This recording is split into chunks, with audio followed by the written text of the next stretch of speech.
I'm Audrey Crawford, 32 years old. 2 months ago, on Thanksgiving night, in front of 30 relatives, my parents handed my sister a $13,000 cruise package and gave me a crumpled $2 lottery ticket with a mocking smile. This is all that's appropriate for your situation, Audrey, my mother said. Her voice carried across the dining room, loud enough for everyone to hear. They laughed. All of them. They didn't know that little ticket would change everything. $100 million changes everything. But not in the way you might think.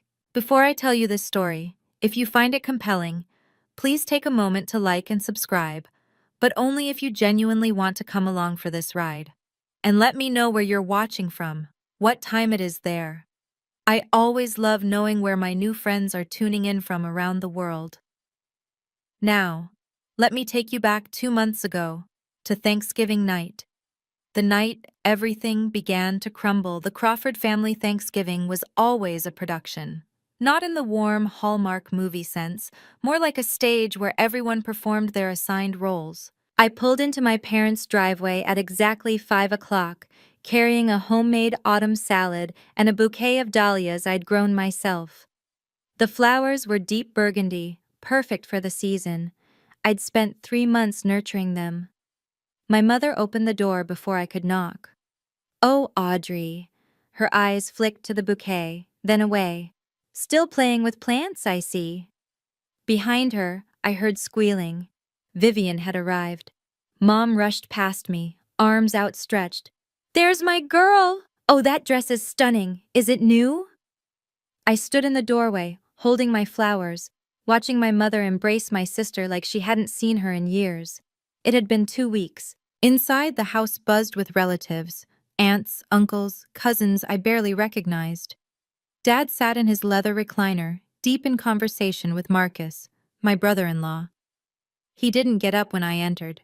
Just a nod, barely a glance. "Audrey, good, you're here," Dad said, not looking away from Marcus. "We need help setting the table." Of course, I was here to work. The living room formed a semicircle around Marcus as he described his latest real estate consulting deal. Everyone leaned in, captivated. I knew better. Marcus was slippery.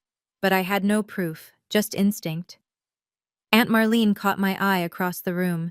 She gave me a small, sad smile. Later, as I arranged napkins alone in the dining room, my mother introduced me to a distant cousin. "This is Audrey, my younger daughter. She does gardening, I think? Something with plants?" "Landscape architecture, Mom. I design green spaces for corporate buildings." She waved her hand. "Same thing, dear." I kept folding napkins. Some battles aren't worth fighting. Not yet. I was refilling the water pitcher when I heard them. The kitchen door was slightly ajar, and voices drifted through. Mom, Dad, Vivian. They were speaking in that hushed, conspiratorial tone families use when they think no one's listening. "The cruise leaves December 15th, Mom was saying. 2 weeks in the Caribbean. The whole family, you, Marcus, the kids, your father and me, even Grandma Grace, if she's feeling well enough." My hand froze on the pitcher handle. "What about Audrey?" Vivian asked. Not concerned, just acknowledging my existence. Silence. Then Dad cleared his throat. "She's busy with work. Besides, a trip like this is expensive. We don't want to burden her." They hadn't asked if I was busy. They hadn't asked if I could afford it. They'd simply decided I wasn't worth including. I pushed the door open. "I'm not invited?" 3 faces turned. Mom's smile tightened. Dad suddenly became very interested in his coffee cup. "Sweetheart," Mom started, "this trip is to celebrate Marcus's promotion. It's really more of a family thing," I finished. "It's not about you, Audrey," Vivian said, her voice honeyed. "We just didn't think you'd be interested. You're always so independent." Independent, the word they used when they meant outsider. I was about to respond when I noticed movement behind me. Grandma Grace stood in the hallway, her frail hand gripping her walker. Her eyes met mine, sharp, knowing, filled with something I couldn't quite read. She reached out and squeezed my hand, said nothing. But in that silence, I felt seen. "Audrey, help your grandmother sit down," Mom instructed, already steering Grandma away. "She shouldn't be standing so long." Before she disappeared around the corner, Grandma Grace looked back at me. Her lips moved silently. "Call Thomas Smith this week." I didn't understand, but I would. Soon, I would understand everything. The dining room fell silent when Dad stood up, tapping his wine glass with a fork. "Before we eat, I want to take a moment to thank everyone for being here." He smiled, the practiced smile of a man who'd spent his life selling used cars. "Family is everything." 30 people nodded in agreement. I counted. 30 witnesses to what came next. This year, Patricia and I wanted to do something special for our daughters. He gestured grandly toward Vivian. "Vivian, sweetheart, come here." Vivian glided forward, all grace and designer heels. Mom handed her a thick envelope, beaming. "For you and Marcus and the kids, a 14-day Caribbean cruise, first class." The room erupted. Applause, gasps of delight. Vivian burst into tears. The pretty kind, the kind that photograph well. "Oh my God, thank you!" She threw her arms around both parents. "This is too much." $13,000. I'd seen the itinerary on Mom's computer last month. I wasn't supposed to, but I had. Then Mom turned to me. The applause faded. The room grew quiet. "Audrey, honey, come here." I walked forward on wooden legs. She pressed a thin envelope into my hands. Inside was a single slip of paper. A lottery ticket. Mega Millions. $2.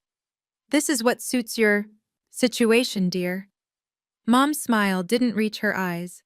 "Who knows? Maybe luck will find you." Someone snickered. Then someone else. Marcus leaned back in his chair, smirking. "Luck's a long shot when you don't have brains to back it up." Laughter rippled through the room. Vivian covered her mouth, giggling. "Oh, that's so cute, Mom. Maybe she'll win $5. I stared at the ticket in my hand.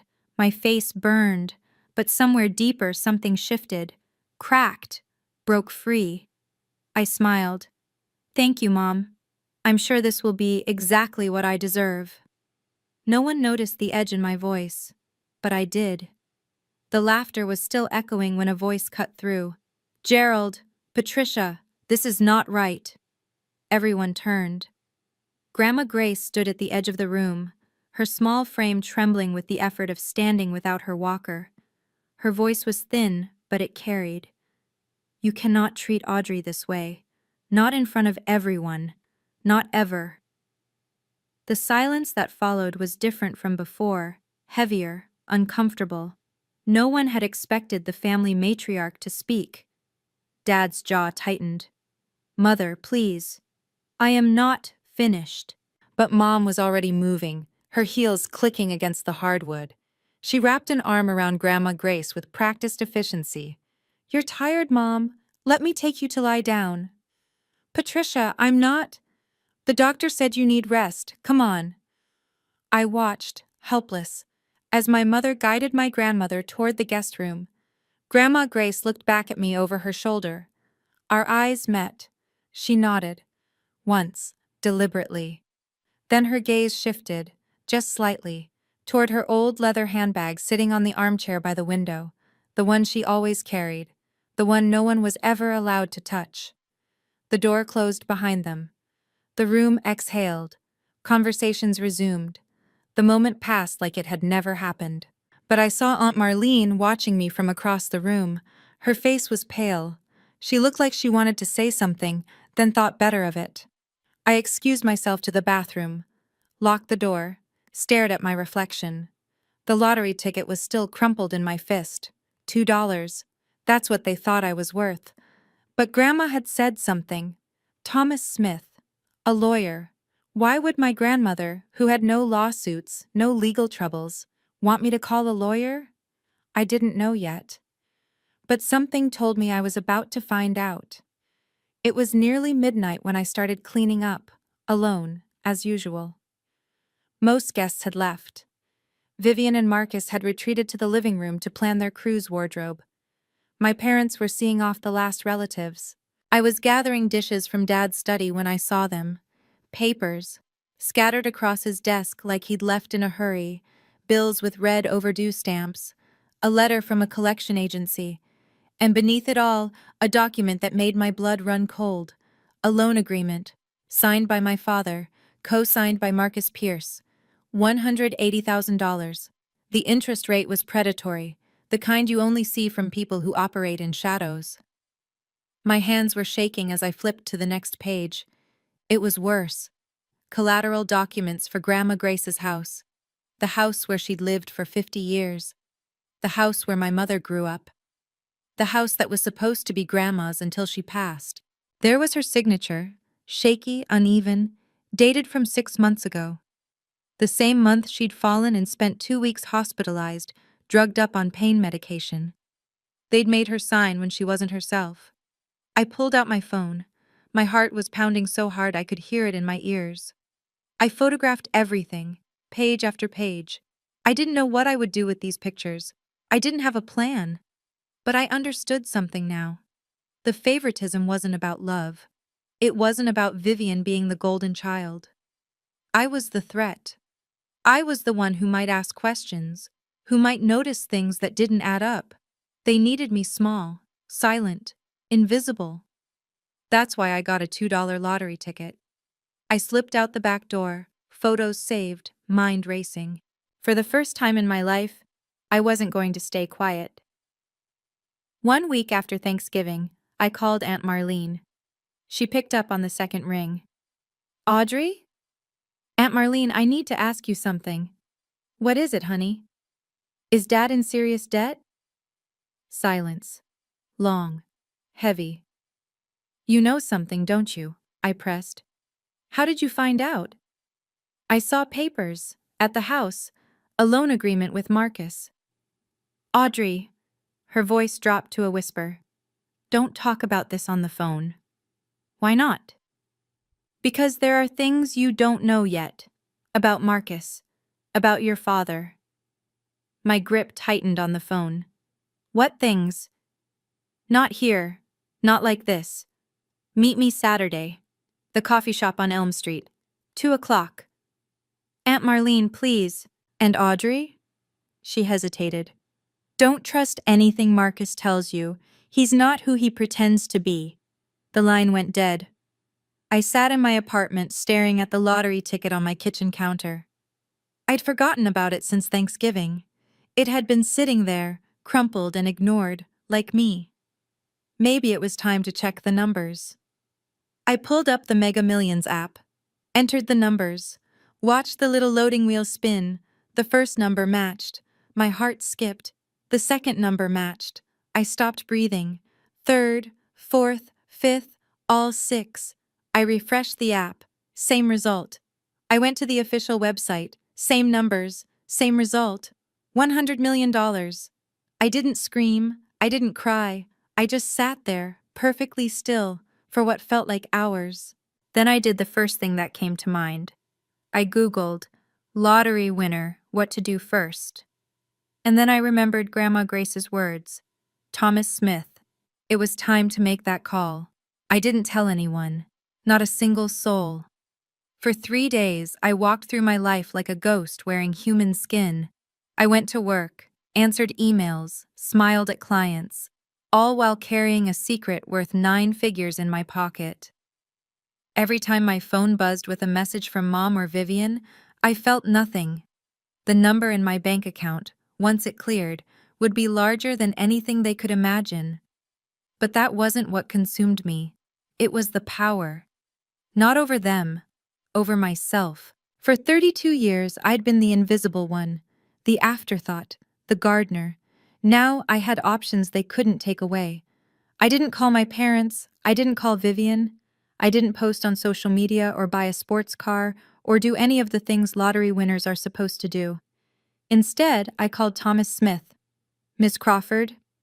His voice was warm but professional. Your grandmother said you might reach out.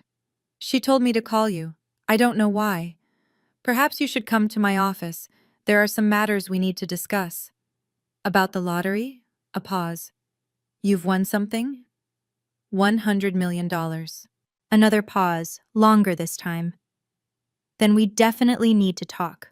But Ms. Crawford, the matters your grandmother wanted me to discuss with you existed before any lottery. They're about her estate and her house. My stomach dropped.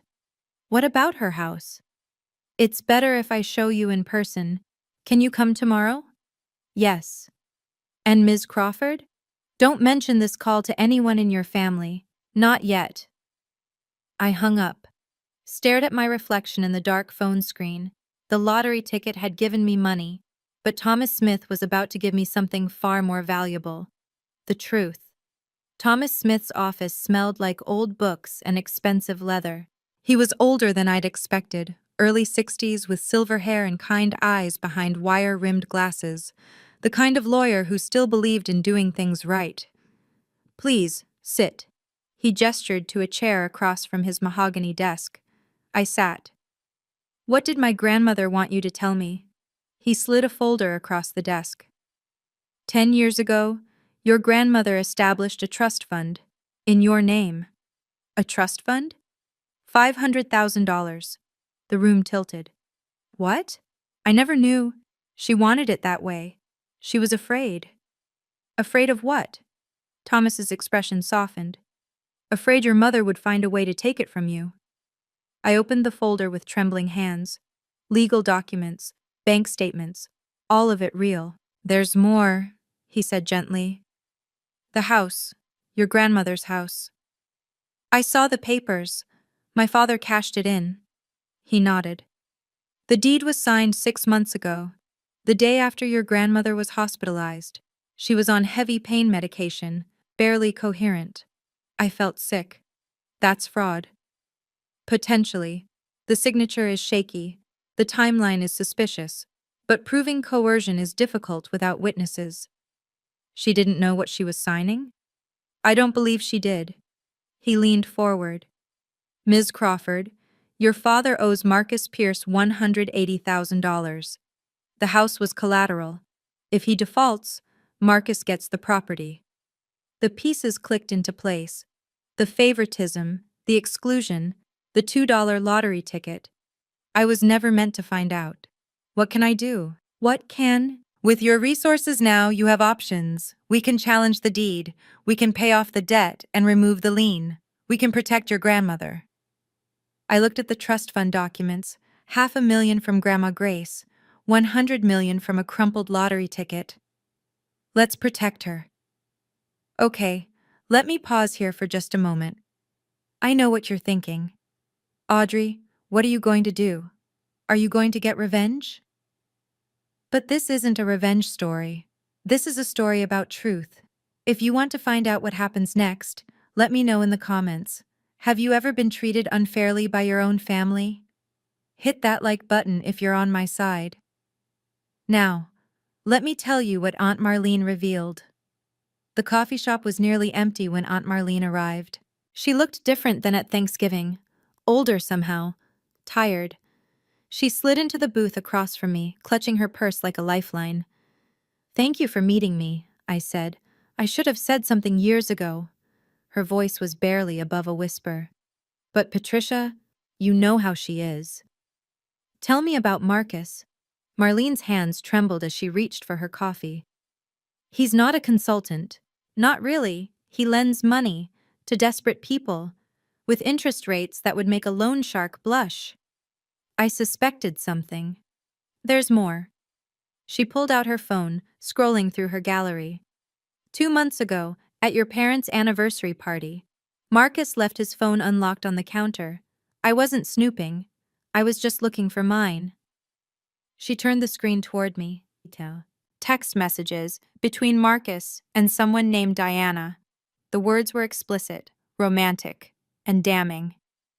Can't wait until this is over. Once the house deal closes, I'm out. What about Vivian? She served her purpose. Divorce papers are already drafted. I stared at the screen. He's cheating on her. For 8 months, Diana is his assistant. Marlene's eyes welled up. I wanted to tell Vivian, but I was scared. Marcus, he's not someone you cross. Does Vivian know? I don't think so. She's so wrapped up in being the perfect wife, the perfect daughter. She doesn't see what's right in front of her. I sat back, processing.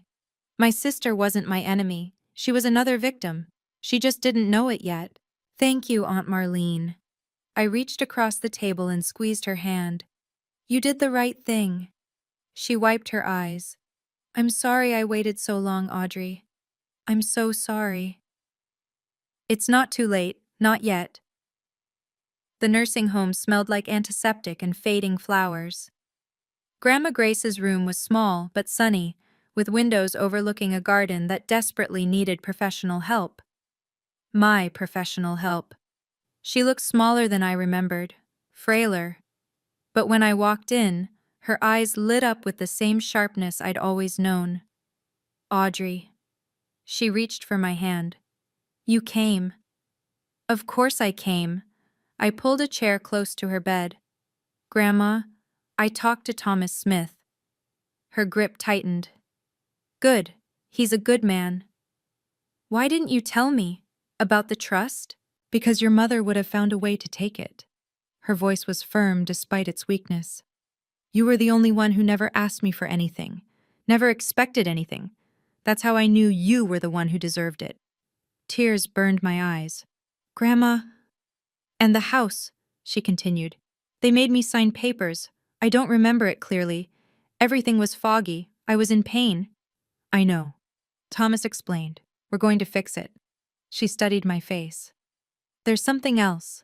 Something you're not telling me. I hesitated. Then I told her about the lottery. The $100 million. The ticket her own daughter had given me as a joke. Grandma Grace laughed. Actually laughed. A sound like rustling paper. Karma, she whispered. I always believed in karma. I'm going to buy back your house, I said. I'm going to make sure you can live there again, whatever it takes. Her hand found my cheek. I don't need you to take revenge on anyone, Audrey. I just need you to be free, to protect what matters. I will. Promise me something. Anything. Don't become like them. Don't let the money change who you are. I kissed her forehead. I promise. Some promises are easy to make. This one I intended to keep. 2 weeks after Thanksgiving. The Crawford family gathered again, this time for a bon voyage dinner before the big cruise. I was invited, not as a guest, as help. Audrey, can you arrange the centerpieces? You're good with plants. Audrey, the caterer needs direction. Handle that? Audrey, make sure Grandma Grace's nurse knows we'll be gone for 2 weeks. I did it all with a smile. Played my part. The quiet, dutiful daughter they expected. No one knew about the lawyers working overtime on my behalf. No one knew about the LLC I'd formed to claim my winnings anonymously. No one knew that in 3 weeks, I'd be worth more than everyone in this room combined. The dinner was a parade of self-congratulation. Marcus held court, describing the cruise activities, snorkeling in Barbados, fine dining at the captain's table, spa treatments for Vivian. Too bad you couldn't join us, Audrey, Vivian said, not sounding sorry at all. But someone needs to water Mom's orchids. I don't mind, I smiled. I hope you all have an amazing time. Dad clapped Marcus on the shoulder. This guy, best thing that ever happened to this family. Marcus caught my eye. His smile didn't reach his pupils. Cold, calculating, like he was assessing a business asset. Hey, Audrey. He leaned closer, voice dripping condescension. Buy any more lottery tickets? Maybe you'll win $5 next time. The table laughed. I let them. You never know, I said pleasantly. Luck has a way of surprising people. Mom raised her glass. To family, to fortune, to the Crawfords. Everyone drank. I raised my water glass and took a small sip. 12 days. In 12 days, They would be in the middle of the Caribbean, and I would be ready. The morning they left for the cruise, I stayed home. "You're not coming to see us off?" Mom had asked the night before, her voice carrying that familiar note of accusation disguised as disappointment. "I have a client meeting. Big project," she'd sniffed. "Always work with you." Always work, as if I had any other choice, as if they'd ever offered me anything else. I spent departure day in Thomas Smith's office, finalizing the paperwork for my LLC. The money would clear within the week, after taxes, roughly $62 million, more than enough for what I had planned. I was reviewing documents when my phone buzzed. "Vivian." "Audrey, something's wrong with Dad's credit card. It got declined at the port. Can you transfer $500? I'll pay you back." I stared at the message. The irony was almost too perfect. The first time in my entire life that Vivian had asked me for money. I knew why the card was declined. The debt was catching up. Marcus wasn't covering it like he'd promised. The house of cards was starting to wobble. I typed back, "I don't have $500 to spare right now. Ask Marcus. He's the financial consultant." 3 dots appeared. Disappeared.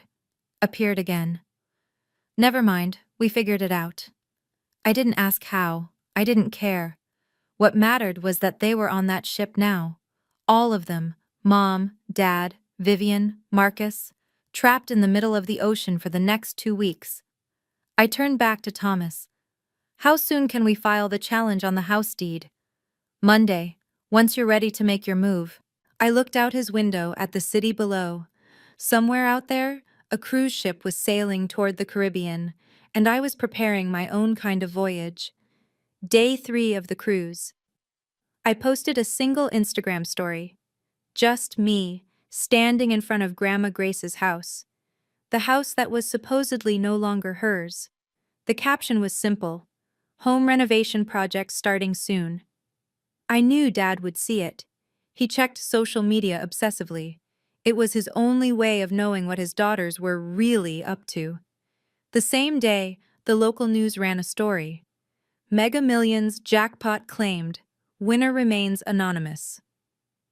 The ticket had been purchased at a convenience store 3 miles from the Crawford family home. I didn't plant that detail. The universe just has a sense of humor sometimes. Aunt Marlene, bless her heart, mentioned it in the family group chat. "Did anyone hear about the lottery winner? Someone from our area won $100 million. They bought the ticket at that little Quick Mart on Henderson Avenue. The one where Mom had bought my $2 ticket." The chat exploded. Cousins speculating. Uncle Barry making jokes about retirement. Then, a private message from Mom. "Audrey, that lottery ticket I gave you for Thanksgiving, you still have it, right?" I waited an hour before responding. Let her sweat. "Yes, Mom. I still have it. Why?" "Just curious. No reason." That emoji. She never used emojis unless she was nervous. An hour later, my phone started buzzing. One call, then another, then another. Mom, Dad, Vivian, Marcus. I let them all go to voicemail. By evening, I had 43 missed calls. By midnight, 79. The messages ranged from casual, "Hey, sweetie, just checking in," to frantic, "Audrey, please call us back, this is urgent."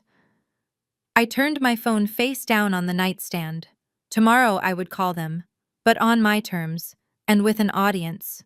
79 missed calls. I counted them twice to make sure. The voicemails were a masterclass in emotional manipulation. Mom, attempt 1. "Audrey, honey, it's Mom. Just wanted to hear your voice. Call me when you get a chance." Mom, attempt 7. "Audrey, this is important. Please call back." Mom, attempt 15. "I don't know why you're ignoring us. This isn't like you." Dad, attempt 3. "Audrey, it's your father. We need to talk. Family business." Vivian, attempt 5. "Audrey, seriously, what's going on? Mom is freaking out." And then Marcus, his voice smooth as ever. "Audrey, I think we should discuss some investment opportunities. Family helping family, you know. Give me a call." I sat in my new apartment, a rental I'd secured the week before. Nothing fancy, just mine, and listened to every single message. Let their desperation wash over me like waves. They weren't worried about me. They were worried about the money. I texted Thomas Smith, "Is everything in place?" His reply, "Ready when you are." I opened the family group chat and typed a single message. "I'll video call tonight at 8 p.m. EST. Everyone needs to be present. There's something important I need to share." Within seconds, confirmations flooded in. Mom, "Of course, sweetie, we'll all be there." Dad, "Looking forward to it, kiddo." Vivian, "Can't wait." Marcus sent a thumbs up emoji. They thought they'd won. They thought I was going to announce my lottery winnings and then, what? Hand them a check? Ask for their guidance? They had no idea what was coming. I spent the rest of the afternoon preparing, organizing documents, rehearsing what I would say. This wasn't revenge. This was truth. And the truth, as they say, shall set you free. At exactly 8 o'clock, I clicked join call. Their faces filled my laptop screen, crowded together in what looked like the ship's lounge, tropical sunset visible through the windows behind them. "Audrey," Mom's voice was sugary sweet. "There's our girl. We miss you so much, honey." "We really wish you were here with us," Dad added. The sincerity was almost convincing. Vivian waved from behind them. "Hi, sis. You look good. Have you been doing something different with your hair?" They'd never once commented on my hair. Marcus sat slightly apart, arms crossed, watching me with that calculating gaze. "Audrey, good to see you." "Thank you all for making time," I said calmly. "I know you're busy enjoying your vacation." "Family comes first," Mom declared. "Always." Interesting choice of words. "So," Dad leaned forward, "we heard some interesting news. Something about a lottery ticket?" I didn't flinch. "Yes, I won." The silence was deafening, then everyone spoke at once. "Oh my God! That's incredible! How much?" "Audrey, congratulations!" I let them exhaust themselves. When the chatter died down, I spoke again. $100 million. Mom's hand flew to her chest. Dad's mouth opened and closed like a fish. Vivian looked like she might faint. Marcus recovered first. "Audrey, that's life-changing money. You're going to need help managing that. Investments, tax strategies, asset protection."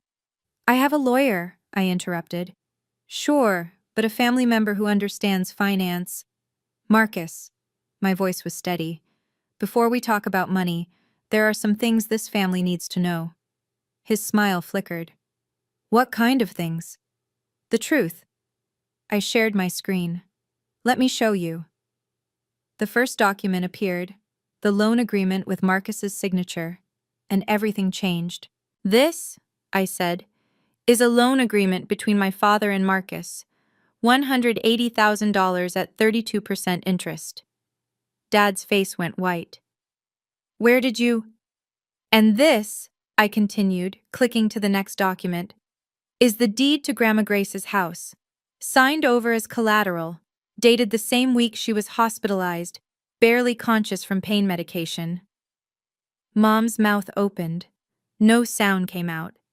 "That signature is shaky because Grandma didn't know what she was signing.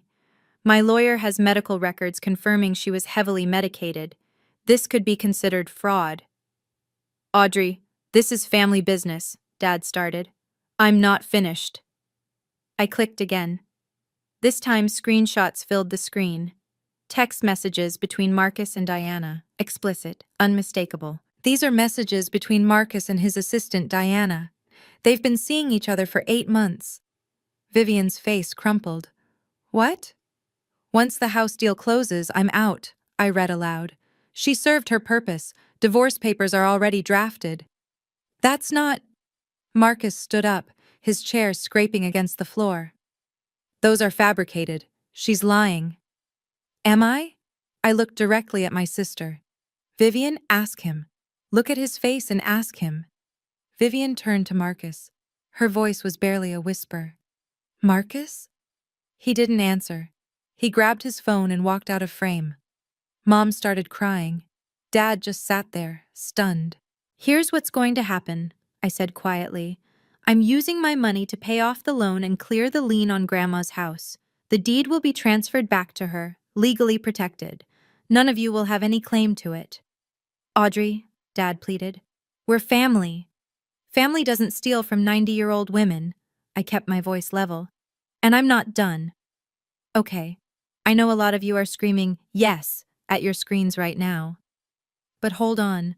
The story isn't over yet. If you've ever dreamed of saying the things I just said to your own family, smash that like button. And if you want to know what happened to Marcus next, oh, karma wasn't finished with him, keep watching. Because what happened after that call? Even I didn't see it coming. I ended the call before anyone could respond.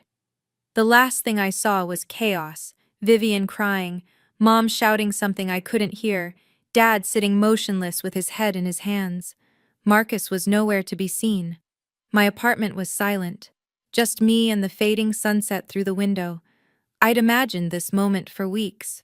I thought I'd feel triumph, victory, vindication. Instead, I felt hollow, tired, like I'd just run a marathon I hadn't trained for. My phone exploded within seconds. Calls, texts, voicemails. I turned it to silent and set it face down. Then a knock at my door. I tensed. No one knew I'd moved. Through the peephole, I saw Aunt Marlene. She looked as exhausted as I felt. "How did you find me?" "Thomas Smith gave me the address. I hope you don't mind." I let her in. She took one look at my face and pulled me into a hug. "You did good, honey. You did what none of us had the courage to do." "Did I?" My voice cracked. "I just destroyed my entire family on a video call." "No." She pulled back, holding my shoulders. "They destroyed themselves years ago. You just turned on the lights." My phone buzzed. A text from Vivian. "I didn't know about Marcus. I swear I didn't know. I'm so sorry about everything. I need time to think, but I'm sorry." I read it twice, 3 times. "What do you think?" Marlene asked. "I don't know." I set the phone down. "I don't know if she's sincere. I don't know if anything will change." "You don't have to decide tonight." She was right. For the first time in 32 years, I had time. I had options. I had freedom. 2 weeks later, Thomas Smith called me with good news. "It's done," he said. "The deed challenge went through faster than expected. With the medical records and the witness testimony from your Aunt Marlene, the bank agreed to void the original transfer." I let out a breath I didn't know I'd been holding. "So the house is still technically owned by the bank. Your father defaulted on the loan payments when Marcus stopped co-signing. But here's where your money comes in." I'd already made my decision. "Pay it off, whatever it costs. It'll be approximately $215,000, principal plus interest, plus legal fees to transfer the deed cleanly to your grandmother's name. Do it." The money was nothing. A rounding error compared to what I had now. But what it represented, that was everything. "There's one more thing," Thomas said carefully. "I've drafted a protection clause. Once the house is in your grandmother's name, no member of the Crawford family, that includes your parents, can claim any rights to the property. Not during her lifetime and not after. And after she passes? It goes to you, per her original wishes, before any of this happened." I thought about that crumpled lottery ticket, the mocking smile on my mother's face. $2 to get rid of the inconvenient daughter. "One more clause," I said. "I want it in writing that my grandmother can live there for the rest of her life, with full-time care if needed, completely paid for." "Already included." I smiled for the first time in weeks. "Thomas, thank you." "Thank your grandmother," he said. "She chose you for a reason." I hung up and immediately called the nursing home. "I'm coming to pick up Grace Mitchell. It's time to take her home." Marcus tried to control the narrative. Of course he did. "The screenshots were photoshopped," he told anyone who would listen. "Audrey is mentally unstable. She's jealous of Vivian's success. She's trying to tear this family apart." It might have worked once, before social media, before Diana. Diana was apparently not pleased about being abandoned mid-scandal. 3 days after the video call, she went nuclear. Instagram, Facebook, Twitter, every platform. Photos of them together, restaurant receipts, hotel bookings, intimate messages that made the ones I'd shared look tame, and her own video statement, mascara streaked and furious. Marcus Pierce is a liar and a fraud, she declared to her 300 followers, a number that multiplied by thousands within hours. He told me he loved me. He told me he was leaving his wife, and now he's trying to pretend I don't exist. Vivian filed for divorce before the cruise ship docked. But Diana wasn't the only one with grievances. Within a week, two of Marcus's business associates came forward to the state attorney general's office with complaints about predatory lending practices. The interest rates he'd been charging weren't just unethical, they were illegal in 3 states. I didn't lift a finger. I didn't have to. The dominoes fell on their own. Dad declared bankruptcy the following month. The car repair shop he'd owned for 30 years? Gone. Liquidated to pay debts that had been accumulating long before I found those papers. I felt nothing, not satisfaction, not pity, just a strange, peaceful emptiness. Karma, Grandma Grace said when I told her, sitting in her own living room for the first time in a year. I told you I believed in karma. She squeezed my hand. I squeezed back. Some things don't need words. My mother called me 3 weeks after the video call. I almost didn't answer, but something made me press the green button. Audrey. Her voice was hoarse, like she'd been crying for days. Audrey, you've ruined us. No hello, no how are you, straight to the accusation. I didn't ruin anything, Mom. I told the truth. The truth? She laughed bitterly. Everyone knows now. Everyone. The neighbors. The church. My book club.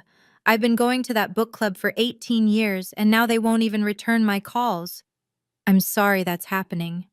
Are you? Are you really? Her voice cracked. You had everything. $100 million. You could have helped us. You could have saved your father's business. You could have... I could have covered up fraud? I kept my voice steady. I could have pretended Marcus wasn't a cheating predator. I could have let you keep Grandma's house. We're your family. So is Grandma.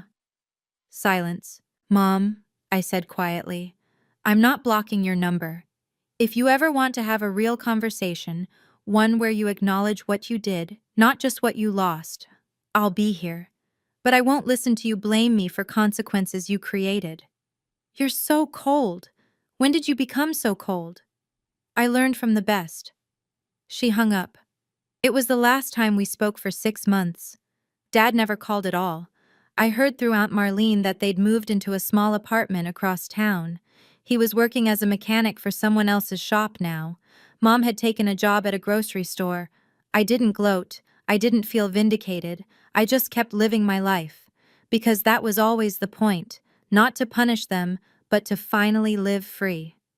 The letter arrived 3 months after the cruise. Not an email, not a text. A handwritten letter, 2 pages long, on pale blue stationery. My sister's looping cursive, which I hadn't seen since she wrote me notes in middle school. Dear Audrey, I don't know how to start this, so I'll just start. I'm sorry. Not because I want money from you. Not because I'm trying to get back on your good side. I'm sorry because I should have said it years ago and I didn't. I knew Marcus had problems. I didn't know about Diana, but I knew something was wrong. I ignored it because admitting it meant admitting my whole life was a lie. I knew Mom and Dad treated you unfairly. I told myself it wasn't my business. I told myself you were fine. You were always so independent, so capable. You didn't need me to defend you. That was a coward's excuse. You were my little sister. I should have defended you anyway. The divorce is finalized. I'm starting over. I don't know what that looks like yet, but I know it has to be different. You don't have to forgive me. You don't owe me anything. I just wanted you to know. I see you now. I see what I missed for 30 years. I'm so sorry. Love, Vivian. I read the letter 3 times. Then I folded it carefully and put it in my desk drawer. I didn't write back, not yet. But for the first time, I felt something shift. A door that had been locked for years creaking open, just slightly. We met for coffee the following month. It was awkward, stilted. Neither of us knew how to be sisters anymore. But we were trying, and that was a start. Grandma Grace came home in April. I was there when the nursing home transport van pulled into her driveway. The same driveway where I'd skinned my knee learning to ride a bike. The same driveway where she'd stood waving goodbye after every visit, shrinking in the rearview mirror until she disappeared. She was smaller now, frailer. But when the attendant wheeled her up the ramp I'd installed, her eyes found the garden, overgrown, neglected but still there, and she smiled. "It needs work," she said. "I'm going to fix it," I promised. "That's my specialty, remember?" I'd spent the previous month preparing the house. New accessibility features, a hospital bed in the master bedroom, round-the-clock nursing care on standby. The best of everything money could buy, because for once, I had money to spare. We sat in the sunroom that afternoon, watching goldfinches at the feeder I'd installed. "You did all this?" she asked, gesturing at the renovations. "It's your house. It should be comfortable." She was quiet for a long moment. Then, "Your mother called me last week." I tensed. "What did she say?" "She wanted me to talk to you, to convince you to come back to the family." "What did you tell her?" Grandma Grace turned to look at me directly. Her eyes, despite her age, were sharp as ever. "I told her that you never left. That family isn't about showing up for Sunday dinners. It's about showing up when it matters." She reached for my hand. "You showed up, Audrey. When everyone else saw what they could take from me, you saw what you could give." I blinked back tears. "I just did what was right. That's the hardest thing to do. And you did it anyway." We sat together until the sun went down. No more words needed. 1 year later, I barely recognized my own life. I still worked. Not because I needed the money, but because I loved what I did. My landscape architecture firm had expanded. 2 new employees, an office with actual windows, and a waiting list of clients. I'd designed 3 public gardens in the past year alone. The lottery money sat mostly untouched in diversified investments. I'd bought a modest house near Grandma Grace, nothing flashy, just enough space for me and the dog I'd finally adopted, a rescue mutt named Clover, who loved to dig in my test gardens. The foundation was my real legacy. The Grace Mitchell Foundation awarded scholarships to young women pursuing careers in the arts, painting, music, design, anything creative. Women from families who didn't understand them. Women who'd been told their dreams weren't practical, their talents weren't valuable, their voices didn't matter. Each acceptance letter I read felt like a small act of defiance. Take that, universe. Take that. Every parent who ever said, "But how will you make money?" I visited Grandma Grace every day. Some days she was sharp, full of stories about the past. Other days she was tired, and we just sat together in comfortable silence, watching her garden grow. "Your tulips are coming up," I told her one afternoon. "You planted those," she reminded me.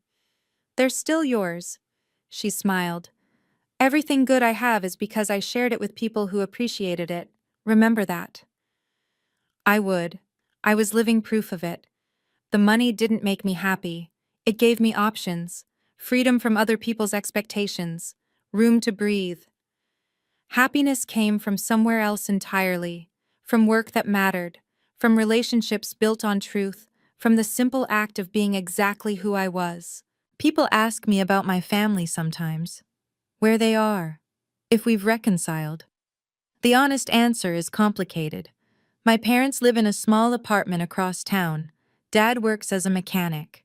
Mom works at a grocery store. They're stable but struggling. Not destitute, but nothing like the life they once imagined for themselves. We communicate occasionally. Dad sends a text on my birthday. Hope you're well. Love, Dad. I respond, thank you. Hope you're well too. That's the extent of it. Mom has never apologized. She's called a few times, usually wanting to complain about her circumstances or hint that she could use some help. I listen politely, then change the subject.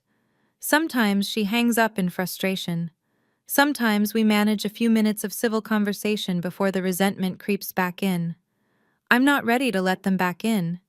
Maybe I never will be. That's okay. Forgiveness isn't something you owe to people who hurt you. It's something you give yourself, when and if you're ready. Vivian is different. We've had coffee together 6 times now, lunch twice. We text occasionally, not every day, but enough. She's rebuilding her life, new apartment, new job, new therapist helping her understand how she ended up with someone like Marcus. We're not close. Not yet, maybe not ever, but we're trying.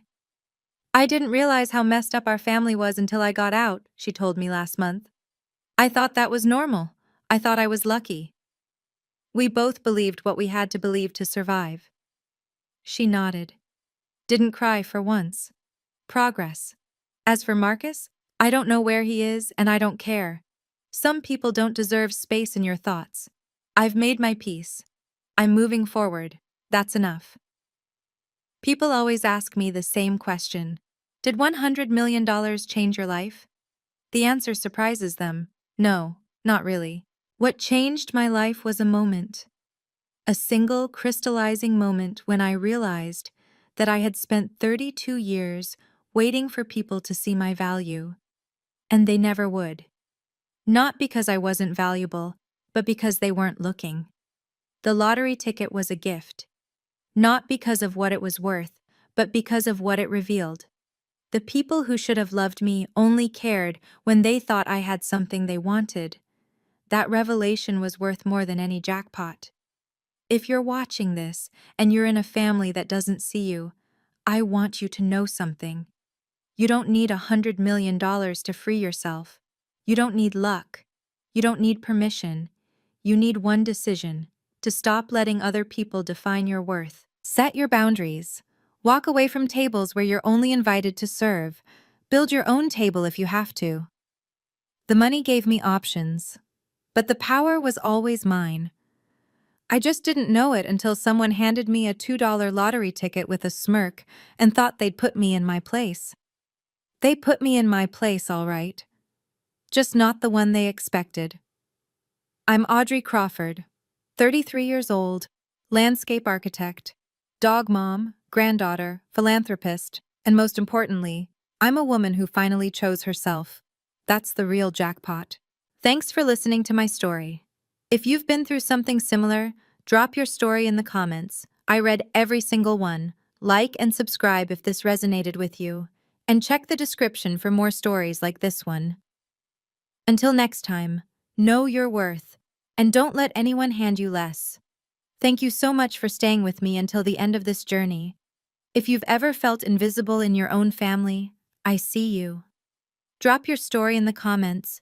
I read every single one, and I want to hear from you. If this video touched you, please like and subscribe to support the channel, and check the description for the next story. It's waiting for you. Until next time, remember, you are worth more than anyone else's opinion. See you soon.